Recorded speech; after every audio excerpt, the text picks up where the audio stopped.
How we doing? So, just another presentation again based off some questions that have been asked, and I wanted to explore acceleration and the coaching points that I use on a regular basis just to kind of support coaches on the players that they feel that need to be a little bit quicker off at mark. I always get asked the question either from parents or coaches that the kid or the son or daughter's not fast enough, and this is a perfect opportunity to kind of explore acceleration. So what we're going to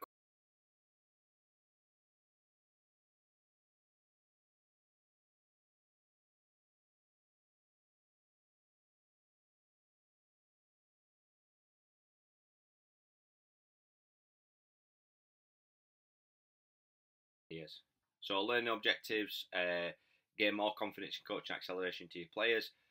We'll synthesize the information gained and add into your training programs, and we'll investigate how accelerations work and how you can put them into your practice.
So my first coaching point I wanted to cover is called hip displacement, and I've shared a couple of drills, which I'm not sure if the videos will work.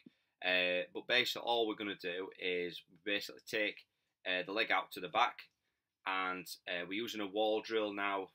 Again, if you're working with sprinters normally achieve a 45-degree angle.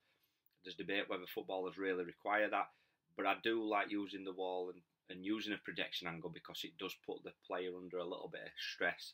The wall kind of constrains the position of the body, so therefore they have to be a little bit stronger in the hips. So what you can find that this is quite a good strengthening exercise for the hips as well. So basically all we're going to do is get a position on the wall. We're going to take a leg back, and then the objective is to where the hips are, or where you kind of tie your shorts, or they call it the belt buckle. I want you to snap that towards the wall horizontally.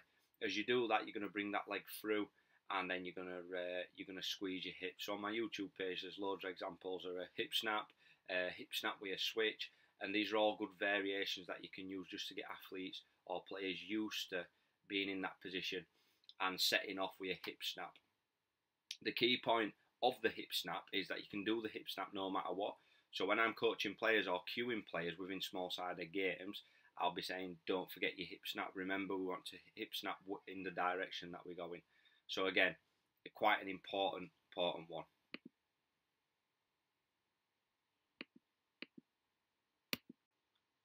So hip displacement, key coaching points is snap belt buckle horizontally or to the direction you want to go.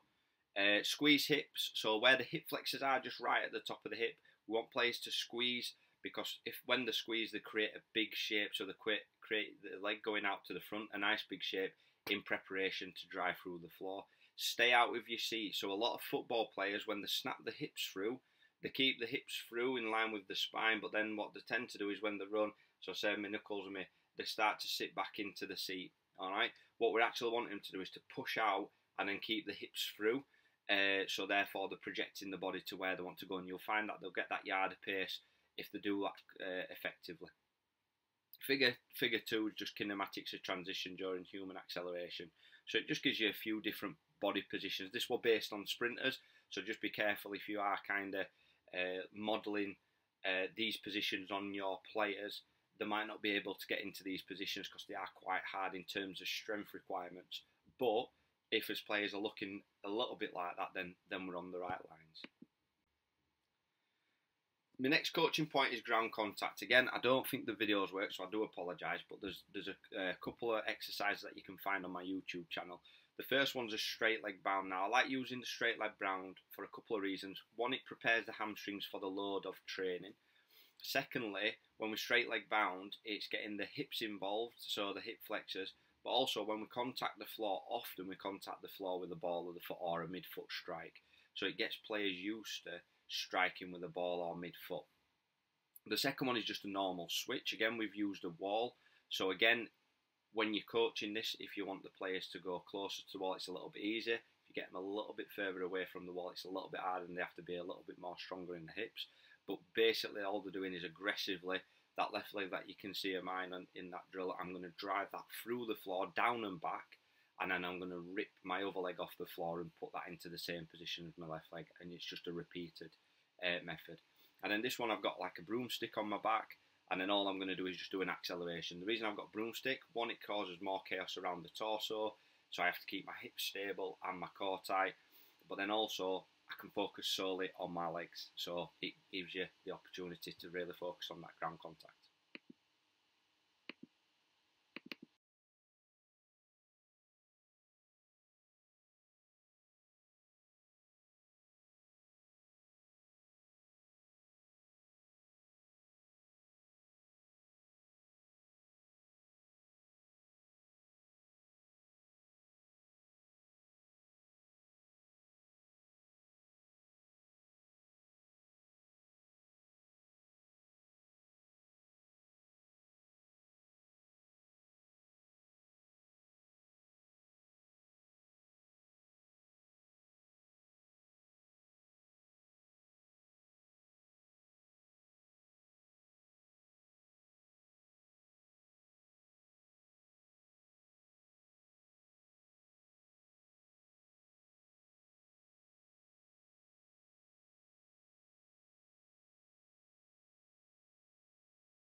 And then finally, aggressive whack and rip. So once they've done the hip snap through and their ground contact, so they've punched through the floor, they've just got to maintain that. So aggressive whack and rip.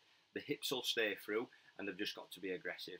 Once the athletes overcome inertia, so when they set off, they've got the body weight to overcome friction, wind resistance. We're just wanting them to achieve max velocity in the quickest possible time or shortest period, and then the whack and rip into the floor continues the athlete's trajectory either to the ball to close the player down, etc. I've then just done a little graph, so we've got step velocity in meters a second on the side, and then step numbers. So as you can see, as the step numbers increase, the velocity increases as well. So they start to peak at like 9 meters a second, or just over 9 meters a second. So using coaching points in your coaching, so allow athletes to explore affordances. So within your coaching, try and give the athlete a movement problem to solve.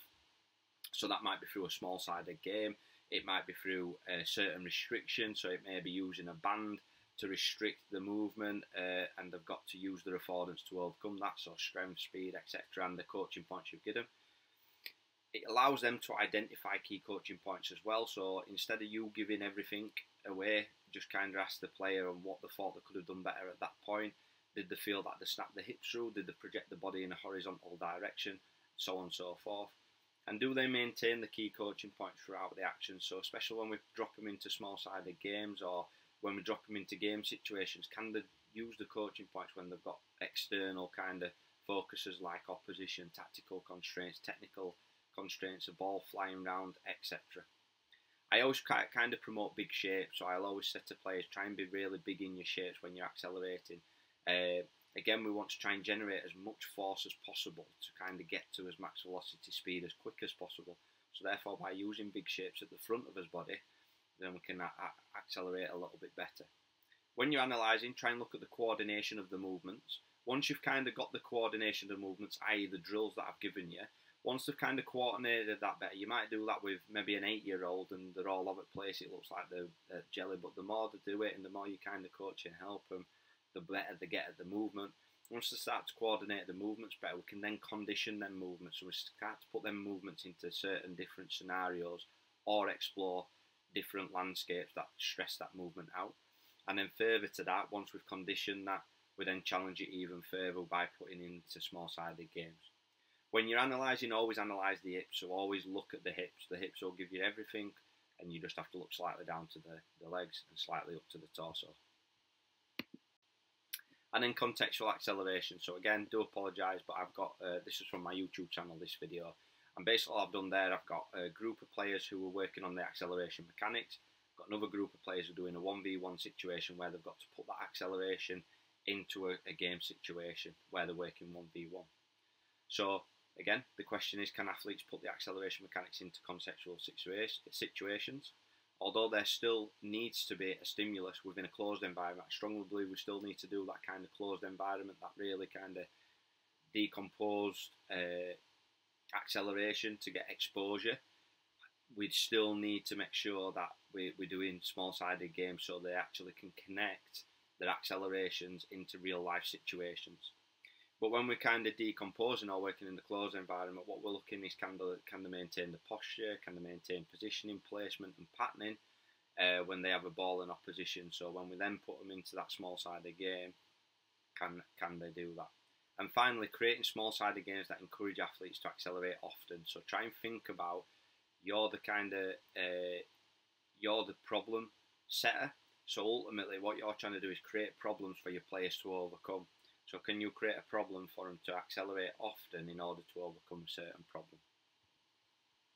And then finally, you'll have seen on social media, we've had some real good success with this. We're over like 25 coaches now on the programme, and we're working really hard with coaches to kind of help them not be frustrated in developing players on the physical capabilities.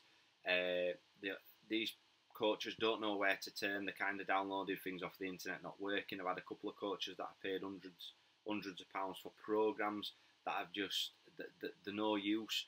So what we do is we actually get coaches, and we'll listen to coaches on what they want and how we can help them. We work on skill acquisition. We work on putting speed and physical components into small-sided games. How can we create small-sided games with a focus on everything, the four-corner model? So again, let us help you through the mentorship program where we support you and guide you through our principles and processes and strategies for effective outcomes. Just visit the website. On there, it'll ask you to drop me an email saying that you're interested, and then the process is all for free to start with. We'll organise a phone call, we'll have a chat, and then we'll see where we go from there. And then once we kind of go from there. Then we'll speak about it. All right, peace out. Don't forget to subscribe.